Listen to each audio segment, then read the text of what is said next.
We are so delighted to be with you tonight for this week series of My Story, God's Glory. And ngayong gabi, kami po nagpapasalamat sa imbitasyon na binigay sa amin. Kasama ko aking asawa, si Diana Texon. Kami po ay both are physicians. My wife is OBGYN and I am an internist.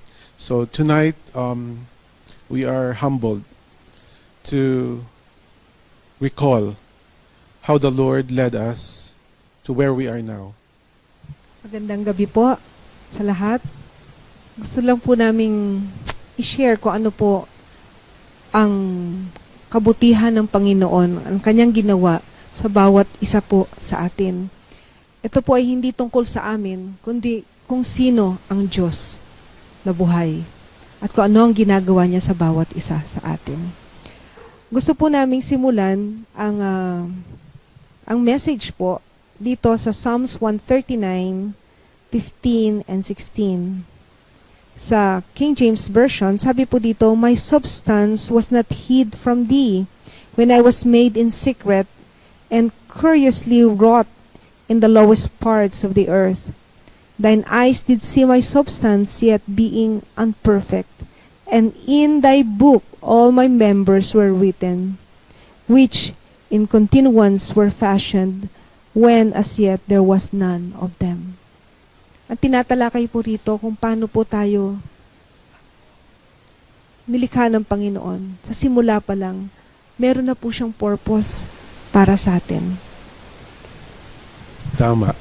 At kung ano man ang plano na yun ng Panginoon sa buhay natin, kanyang ipapakita sa atin habang tayo ay sumusunod sa kanya, isang hakbang, one step at a time. So, ngayong gabi, gusto po namin i-share sa inyo kung ano po nangyari sa buhay namin, kung paano kami tinawag ng Panginoon, kung saan kami ngayon.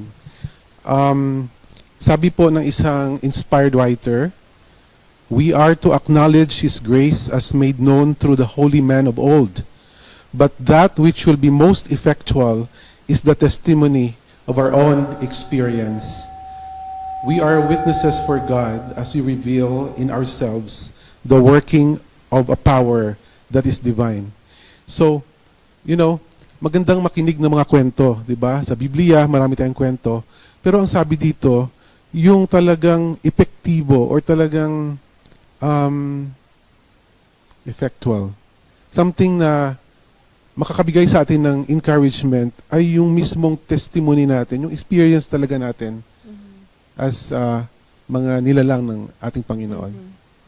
So, ako personally, nagtanong ako noon, bakit ba ako nilikha ng Panginoon? Ano ba yung purpose ko?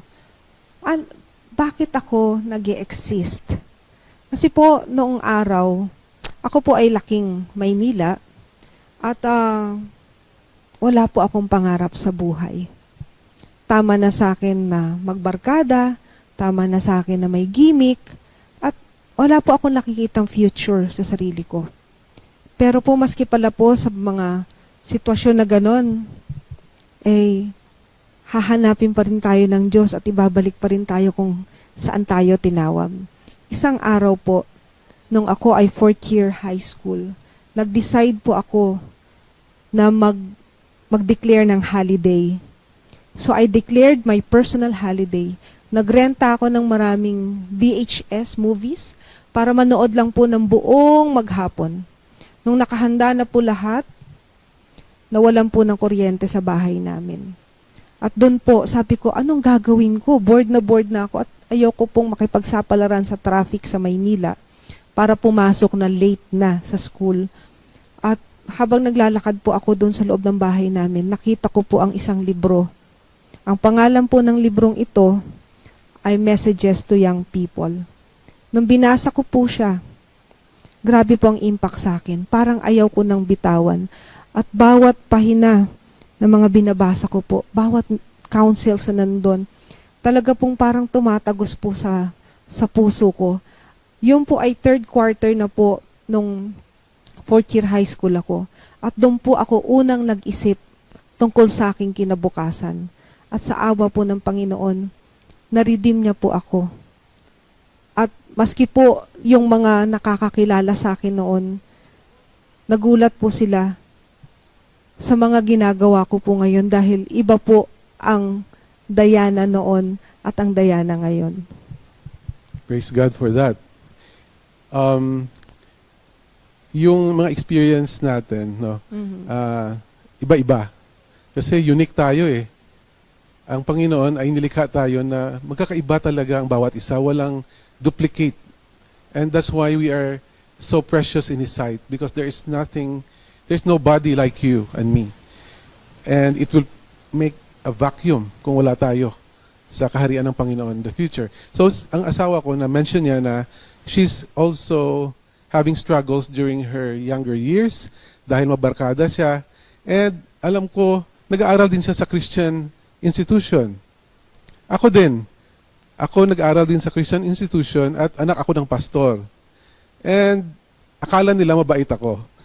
So, all of us, as a son of a pastor, kailangan ko maggalaw na parang anak ng pastor talaga at maraming nakatingin at kung magkamali ka ng konti ay talagang sasabihan ka, anak ka na pa naman ng isang pastor.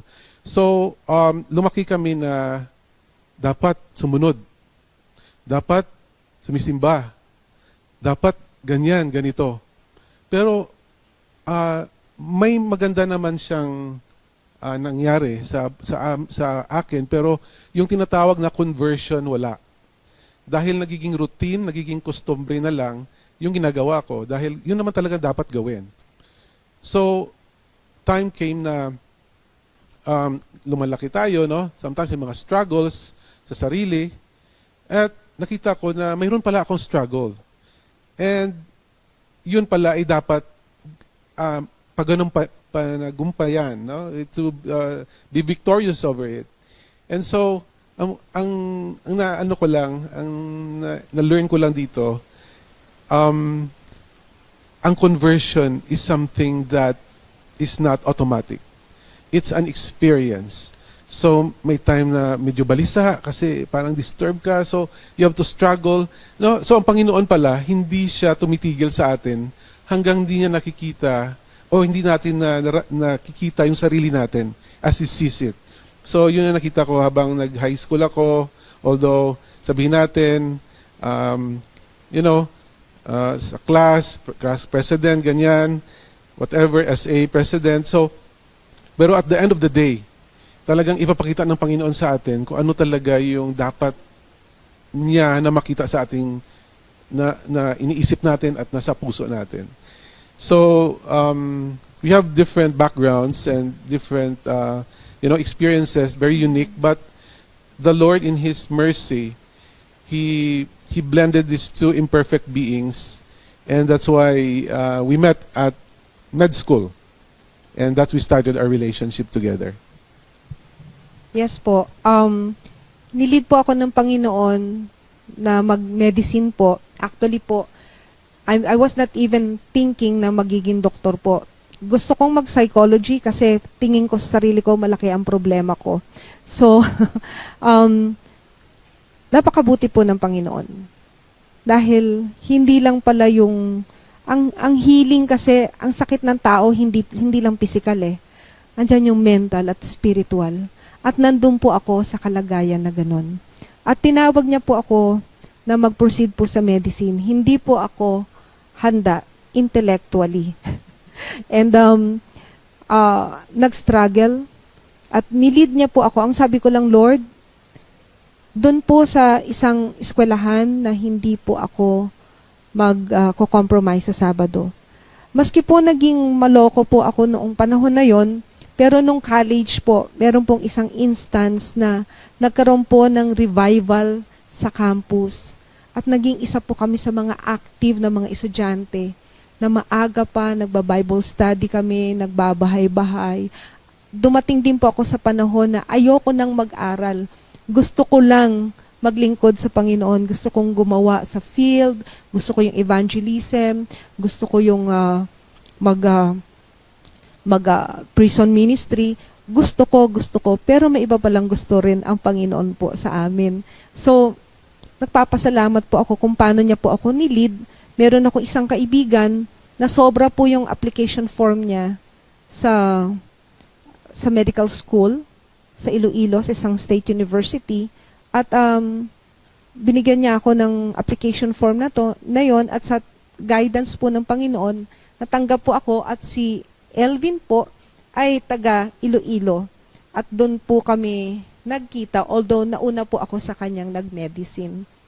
And dahil din po sa aming mga medical students na marami tayo noon, di ba?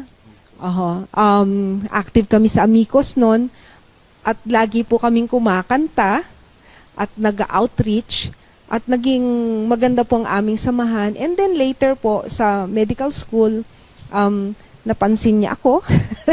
At I know that's also divine intervention, despite that we are not perfect, pero tinagpo po ng Panginoon yung magkaiba, no? So ang nagpabuo po sa relationship namin, yung Sabbath school, yung choir practice, yung mga outreach, and napakaganda po siyang avenue na mas nagkakilalanan po kami. And leading rin po ng Panginoon na nagtuloy-tuloy po yung training namin hanggang napunta po kami sa Adventist Medical Center sa Manila. At doon po, nag-proceed po ako ng OB-GYN, at si Elvin po ay sa internal medicine. So, iba-iba talaga ang Panginoon mag-deal sa atin. Sa case ko naman, bata pa ako, gusto ko na maging doktor. Kuminsan ang Panginoon may nagbibigay ng mga circumstances or mga people along the way na pwedeng mag-influence sa atin. Kung ano yung magiging future natin, no? Ginagamit din sila ng Panginoon. So in my case, it was my uncle. He was a surgeon then. He is the president of Cagayan Valley Sanitarium, and lagi po silang pumupunta doon sa amin sa Panay Island para gumawa ng medical outreach. So during medical outreach, nandun po ako, nakikita ko po siya paano siya mag-opera ng mga goiter na ang laki. Yung mga major operations ginagawa niya sa classroom, sa ilalim ng kahit brownout. So during that time, nakita ko, wow, kailangan pala ito. Very essential pala itong gawain. So nakita ko mga tao, tuwang-tuwa kasi wala sila pambayad at napakamura yung, kung may singil man, napakababa. So na-operahan sila sa mga bukol nila, lahat. So may impact sa akin yun. At nung elementary ako at high school, mayroon na akong naisip ko na gusto kong maging doktor. Yung pera, yung kasikatan, parang secondary lang. Pero meron din, pero hindi yun yung sa akin, yung ko talaga yung service niya. And then, his skill. So, na-mention ng wife ko na nag-medicina kami. And by God's grace, kasabay kami nag-graduate. Although magkaiba yung hospital na initially, pero nagsama uli kami sa aming specialty training. And during that time, doon kami kinasal. At pero pag isipin ko, parang hindi pa talagang ang daming rough edges pa sa buhay namin noon, no? Ayoko lang sabihin, pero hindi maganda balikan, pero ang Panginoon may gagawin eh. Hindi kanya titigilan. Yeah. Simula pa lang po ng pagsasama namin bilang mag-asawa, medyo grabe rin po ang pagsubok dahil po medyo matagal din po kaming nag-antay para po magkaroon kami ng anak. Then during that time, yung auntie niya po na nag-sponsor po sa kanya, nagkaroon po ng pulmonary cancer. So critical po si auntie noon, nasa hospital na kung saan kami nagtitraining. Then yung sister ni auntie na mother po, yung mother-in-law ko, talaga po nagbabantay kay auntie, then devotional, and talagang nag-a-assist po kay auntie, inaalagaan siya. One time po, that time, buntis po ako. And we really praise God for that. Pero si auntie, gusto niya, pag kinikimo siya, nandun po kami yung nagbibigay. So, one time po, yung mother-in-law ko, sumakit po ang ulo. And in short po, nagkaroon po siya ng ruptured brain aneurysm. So, during that time, buntis din siya. Mm-hmm. And mayroon siya mga premature contractions. So, sabi ko, wow, tatlong mahalagang babae sa buhay ko nagka-problema sabay-sabay. Yung nanay ko nagkaroon ng ruptured brain aneurysm, kailangan siya operahan sa utak. Yung auntie ko is dying of cancer. And now siya naman, hindi makalakad, hindi nga siya, nag-leave siya kasi mayroon siyang contractions. So, I was really struggling to the Lord how He will guide me on all of this, mga decision making. So during that time, ni-review ko yung sarili ko, Lord, baka ito na yung yung aking ang tawag diyan. Sinisingil ka Sinisingil na ako sa ng Panginoon sa mga kasalanan ko. You know, those things when you are in a tribulation, sometimes you blame yourself. But God sees the end from the beginning. And I would like to read this quotation, very beautiful. It says here, God never leads His children otherwise than they would choose to be led if they could see the end from the beginning and discern the glory of the purpose which they are fulfilling as co-workers with Him. Ministry of Healing 479.2. But the Lord did not totally abandon us. During that time, namatay nga yung auntie ko, but my mom, naoperahan siya sa PGH, and by God's grace, actually, 2 beses siya na-operahan kasi yung first niya, nag-rebleeding siya after the second. So in 24 hours, twice na-open ang kanyang brain at the age of 63, and she just retired from being a principal of our academy in Iloilo. But you know, the Lord was so good, she survived it. And in 2 weeks' time, she was able to get out of the hospital. And then, Diana was able to deliver our first baby. Baby boy, very healthy and normal delivery. But God did not, is not yet finished with us. Yeah. So, I delivered our firstborn child, Josh Emmanuel. And he was term, eksakto siya sa buwan. And masaya po ang buong ospital. No? Andun yung mga specialists, sila po yung mga attending namin. But on the 19th hour po, nag-arrest po yung anak namin. Suddenly, na-revive po siya and na-extend po yung buhay niya ng 3 days pero comatose na po siya. And we were asking, Lord, what's your purpose? Then somebody told me na we have added reasons why we need to be in heaven. Kasi sure na yung salvation niya eh. Tayo na lang. And the Lord is so good na ayaw niyang iparamdam sa firstborn child namin yung hirap na kailangang danasin ng isang tao dito sa lupa. Ang kailangan na lang na makasama niya yung mga magulang niya pagdating ng Panginoon. Magkakasama po kaming tatanggapin. Kaya po, every time nakakakita po ako ng mga portrait, ng mga painting, ng second coming, yun nandun yung nanay, tas inaabot po yung anak. Yun po yung naging inspiration ko. Ngayon po, nabuntis po ulit ako.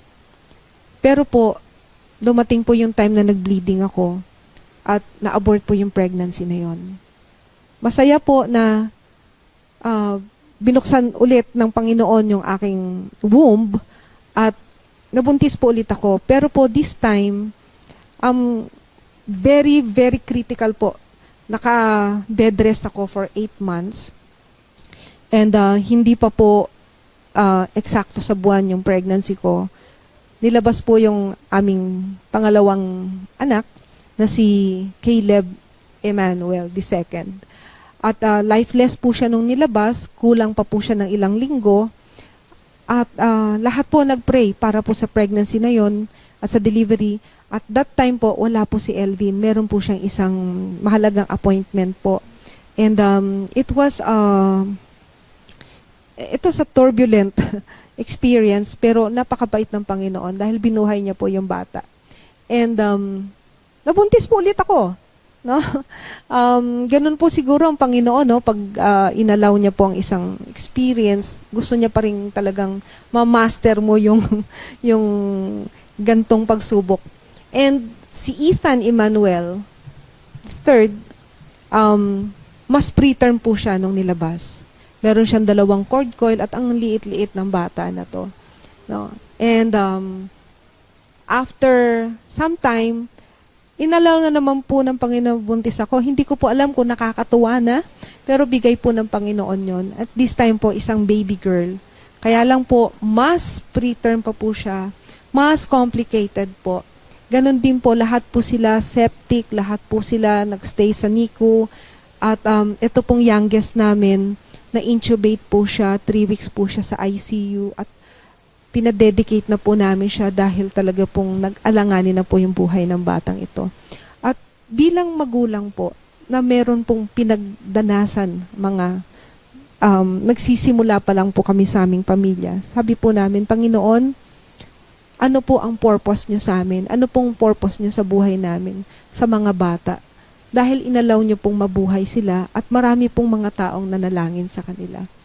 And definitely po, merong pong pinapagawa ang Panginoon pala sa amin.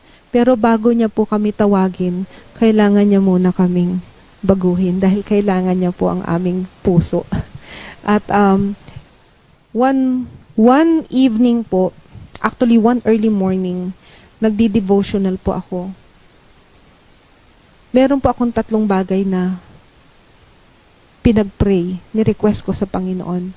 Una po, sabi ko, Lord, turuan niyo po kami paano maging faithful na steward. Paano maging tapat na katiwala. Turuan niyo po kami dahil hindi po namin alam kung paano. Pangalawa, Lord, ituro niyo po sa amin ang kalusugan. Dahil hindi ko rin po alam, naranasan namin yung mga na-o-hospital, masyadong magastos, masyadong masakit, at nadidrain po ikaw mismo, buong pagkatao mo nadidrain pag ikaw may sakit o merong mahal mo sa buhay na may sakit, kung sino man po, ituro niyo po sa amin yung kalusugan. At pangatlo, Panginoon, ituro niyo po sa amin kung paano po dapat kami makipagrelasyon sa ibang tao. Kung paano po kami magbuo ng relationship, makitungo sa ibang tao. Yung pong 3 prayers na yon, pinag-pray ko po yon at unti-unti pong sinagot ng Panginoon. So, yung natutunan ko doon sa mga sinabi ng asawa ko, sometimes God allowed problems to come. He allows, but He's not the originator, you know. It's Satan. But sometimes He allow it because mayroon siyang nakikitang mas maganda na mangyari sa buhay natin. Huwag lang tayo mawala ng pag-asa. Magkapit tayo sa Kanya because sabi nga sa Bible na He will not give us trial beyond which we cannot bear.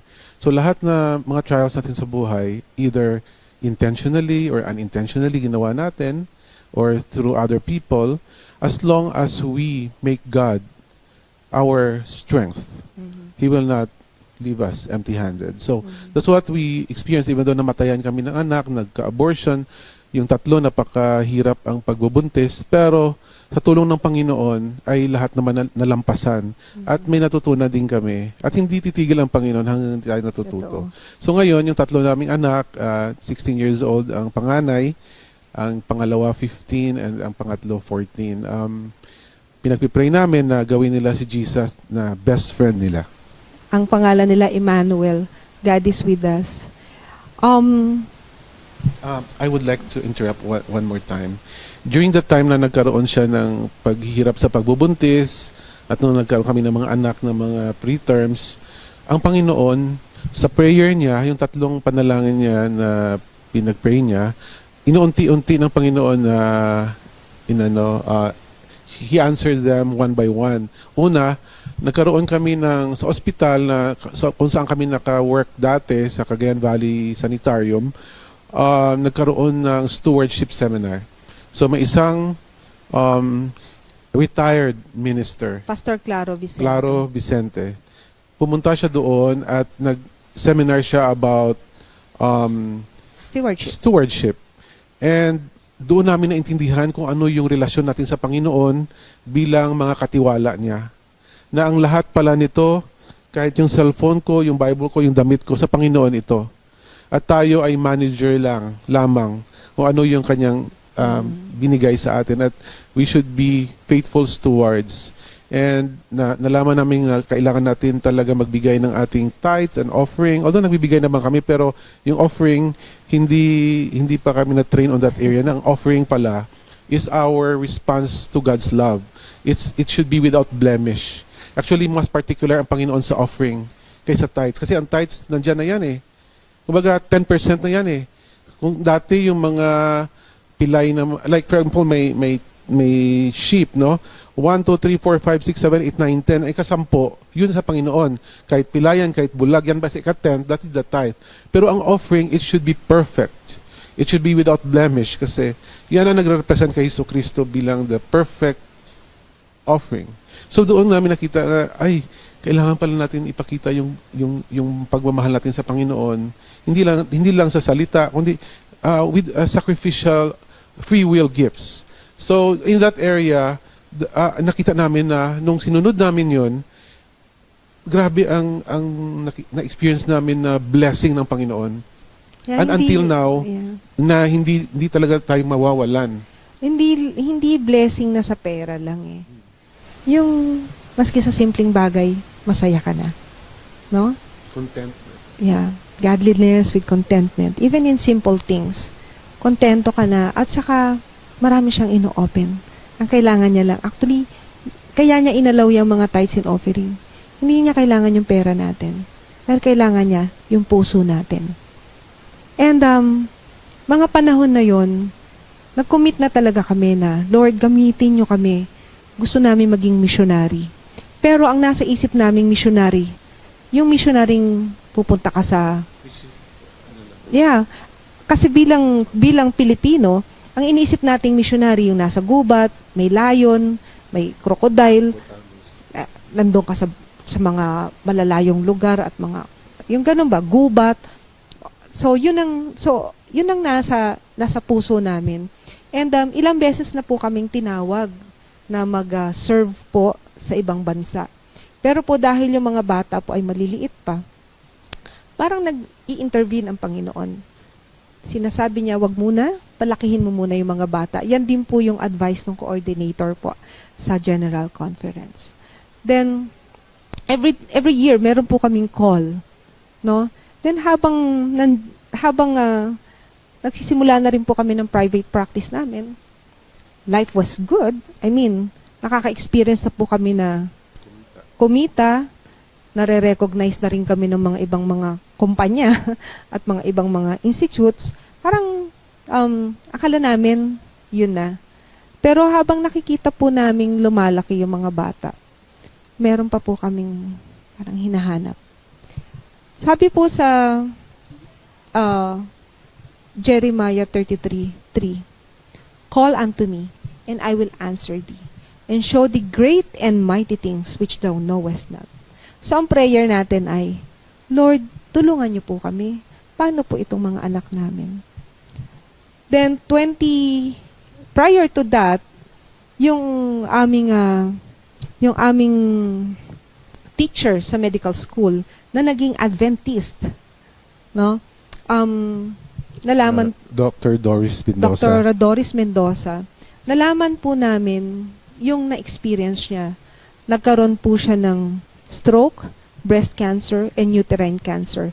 At paano siya binago ng Panginoon tungkol dun sa sakit niya, yun po naging paraan para masakilala niya ang Panginoon. At ngayon po natutuwa kami dahil siya po ay Dean ng College of Medicine sa Adventist University of the Philippines. And nalala niyo po yung prayer ko sa health. Siya po ang nagsabi sa amin. Sabi niya, meron pala kayong health message. Sana shinare niyo sa akin para hindi na ako nagkaroon ng sakit. So, siya pa yung nagtuturo sa amin na bago lang sa na-convert, siya yung nagsasabi sa amin na anong dapat namin gawin, paano kami dapat kumain, anong dapat yung mga lifestyle namin. So, parang nagising po kami sa aspeto na yon. Yeah. And, yun nga po nakita namin lumalaki na yung mga bata. So, yun na rin po yung concern namin. During that time, na dumalaw siya sa amin,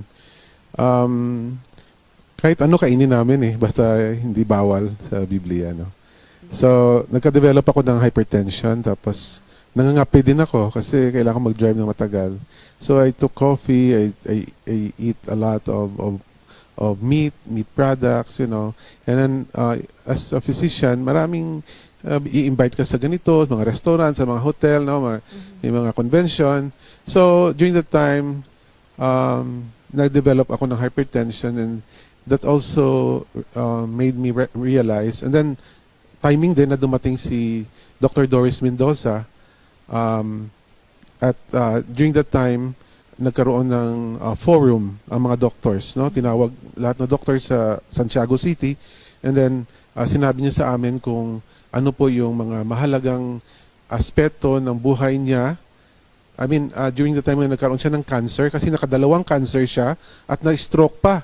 Pero by God's grace, no, nakabawi siya. And later on, hindi lang yung katawan niya ang naiba, kundi ang puso niya.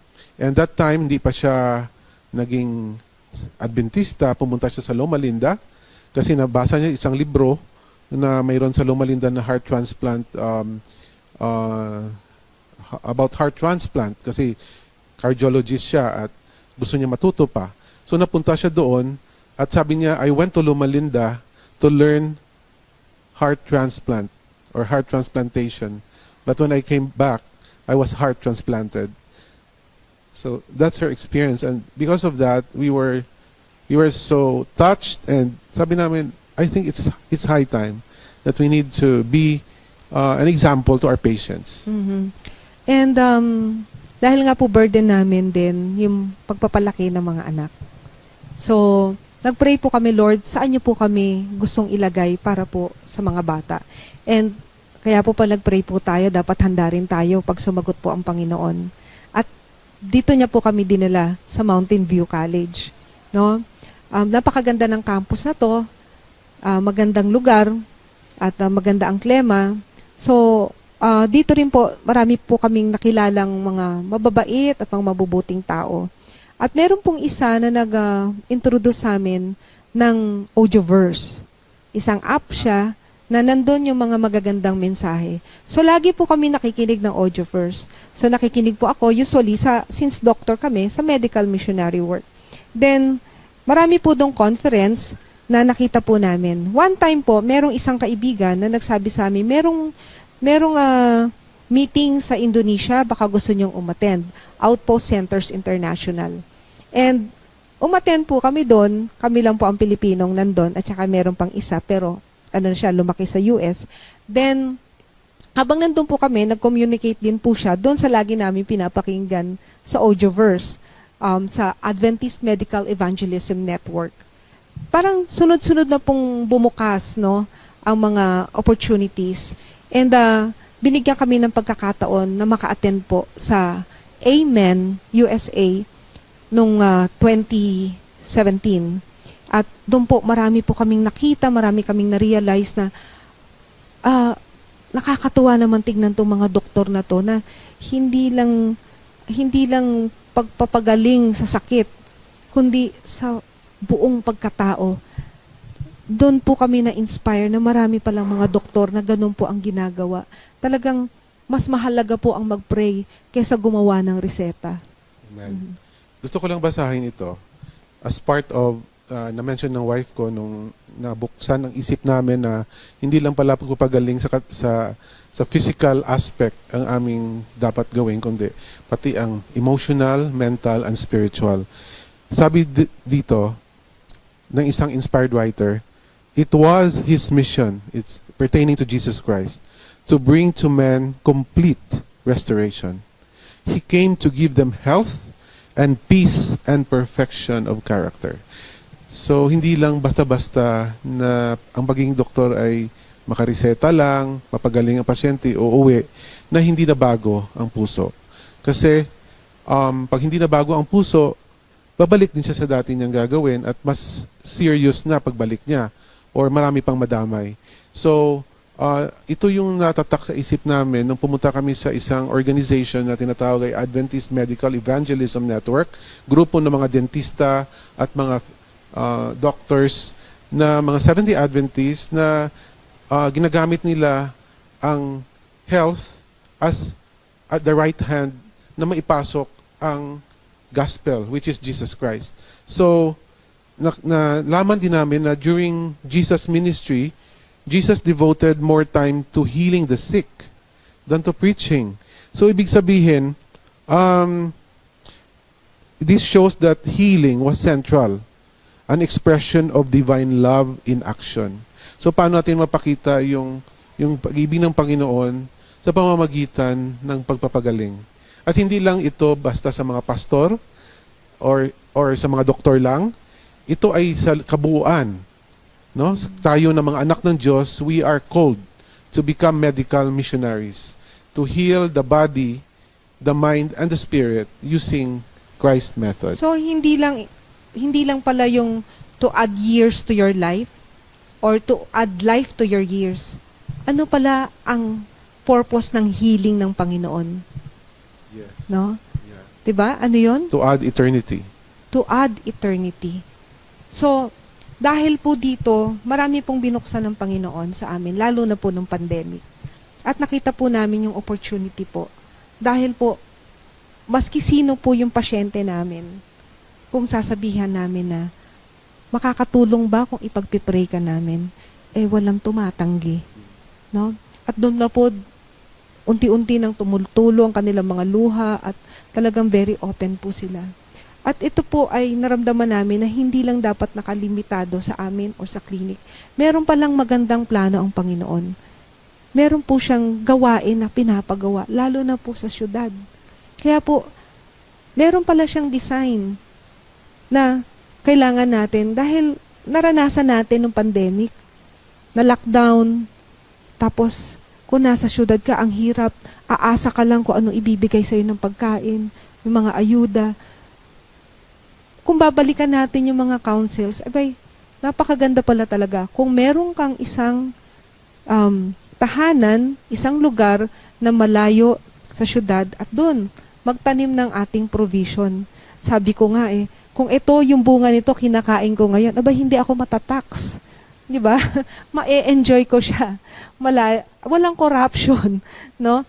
So, and aside from that, nilid tayo ng Panginoon sa ministry na dapat gawin dito sa syudad. Magkaroon ng center of influence. Right. So bali, nung lumipat na kami dito sa Mindanao, and then the Lord, step by step, ino-open niya yung mga opportunities kung saan masunod namin yung kanyang utos.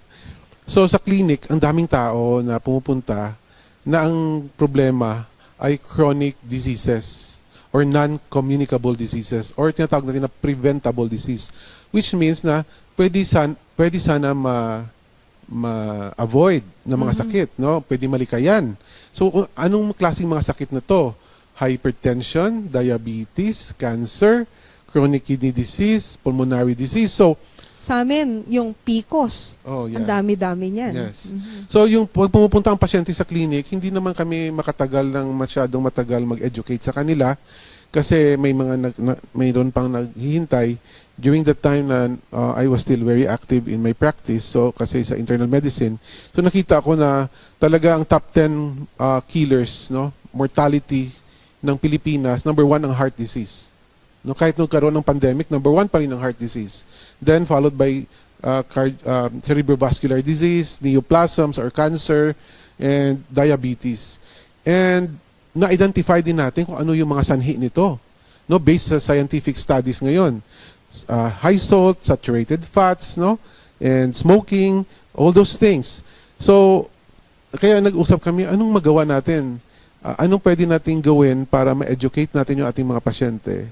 At the same time, tayo din, habang nagtuturo tayo sa kanila, rin tayo, malaki matututo. ang problema ng kalusugan. So nagkaroon po ng burden. Kaya po, nakita namin na merong tawag ang Panginoon sa gawain na ito. Kasi, alam niyo po ba, na sa bawat segundo may 2 namamatay. So, sa ngayon, bawat segundo may 2 namamatay. So, kung hindi po natin, wala tayong gagawin sa aspeto na to. No? Paano po ang ating gawain na makilala nila si Jesucristo, matanggap nila itong buhay na walang hanggan? Yes. So, there are many people who are living in darkness, and we need to share what we have, the light that we have, needs to be shared. Mhm. So, in short, we are time bound. So, nangyari, the Lord impressed to us to open a health food store. What is this health food store for? So, yung mga pasyente namin na, for example, we advise them, okay, ito na yung kakainin mo ha, ito hindi. So, dapat plant-based whole foods. Not only plant-based, but whole foods. Buot pasabot, unprocessed or minimally processed foods. So, saan sila pupunta? Yun ang tanong nila kaagad. And they need, people needs to be educated and so that they will be able to, avoid this. Sa madaling diseases. salita, kailangan ng isang lugar kung saan makakakuha sila ng mga pagkain at kung saan din sila makakakuha ng mga information and education. Kaya po, natayo po yung plant-based health food store. Okay. Yeah. And maliban po dyan, kailangan din natin ng mga manggagawa. Kailangan din natin may matitrain. At inalaw po ng Panginoon during the pandemic na na-establish po ang Siloam Valley Institute. Sa ngayon po, meron po siyang mga estudyante dahil inopen din po ng Panginoon ang isang school po na makapartner po sa US na para po maturuan ng useful labor, mga useful skills and things that will matrain ang mga kabataan para sa gawain ng Panginoon. Kasi medyo kailangan talaga natin ng mga kabataan ngayon na maging equipped para maging manggagawa sa mga huling araw na to. I would just like to point out something. The Inspired Council says that we need to establish sanitariums in the countryside so that the patients will be able to see nature. They can be in the sunlight. They can do some gardening. So, natatak sa aming puso yun na kailangan natin, by God's grace, can we start a lifestyle center that's away from a little, not really far from the city, but accessible to the city, but it's outside the city. So that's why we started that during pandemic. The Lord has another plan for us. So we are about to build our house. Magpatayo sana kami ng bahay namin dito sa isang subdivision, pero the Lord intervened, nagkaroon ng pandemic. So yung lupa na matagal na namin na hindi ginagalaw, yun ang start ng tinatawag na outpost center because it's in the countryside. So we started with few people. We trained, we call them medical missionaries. No? They are health coaches. So we started with that, and God, by His grace, called people from different places to help establish the institution. So in that institution, in that small campus in Bokbok, Don Carlos, we started with the medical missionary training.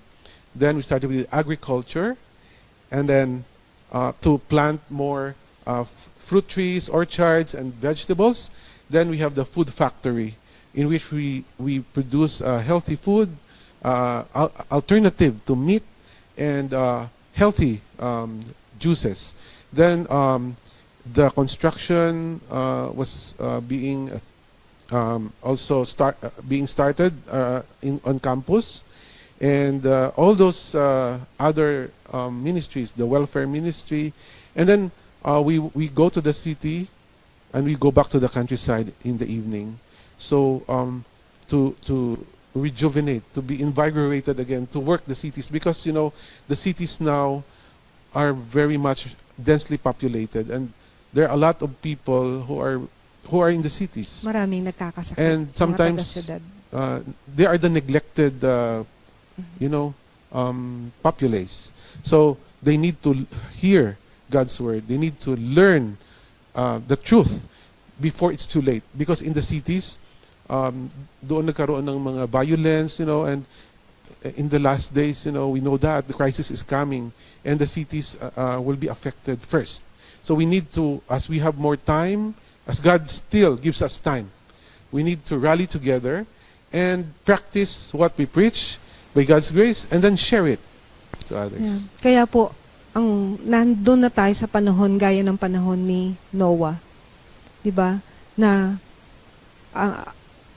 meron pong warning na binigay ang Panginoon. At kailangan po natin paghandaan yon. At ano ba talaga ang purpose ng buhay natin ngayon? Kung sa palagay nyo pong wala kayong role, sa palagay nyo na hindi naman ako pastor, hindi naman ako magaling kumanta, pero po, hingin nyo po ito sa Panginoon at i-reveal niya po ito. At kung sinagot niya ang panalangin nyo, dapat maging handa rin po kayo na tumugon. Okay. So before we end, I would like to say this, that what God requires, He will provide. His biddings are enablings. So may the Lord reveal to us our real purpose, why we are here, and why we do what we do. So at this point, we would like to request you all to bow your heads as we have to close this with a prayer. Our great and mighty God, who art in heaven, hallowed be your name. We praise you and thank you for your loving kindness, for your tender mercies, and for your love that sustain us from day to day. Lord, you are so patient with us. We have failed you so many times. We have made you sad. We have misrepresented you. But thanks be to God, because you will never stop working in us. And you will reveal yourself to us, Lord, in even intangible ways and in intangible ways. So, Father, this very moment, we consecrate again our lives to you, our hearts, our minds. We are struggling not with flesh and blood, but against principalities, against the dark powers of this world. And we know that Satan is the author of sin and sickness and death. And he is the thief whose purpose is to kill and steal and destroy. But thank be to God, because Jesus came that we might have life and we may have it more abundantly. Thank you, Father, for you will never leave us nor forsake us. And we long for that day that when you come, we'll be able to see you face to face, and we'll meet you with joy and with gladness in our hearts, together with our loved ones, with our friends, and those whom we have ministered to. Thank you for hearing this prayer. Forgive us from all our sins. And I pray for this program that you will bless this until the end of the series. This we ask in Jesus' name.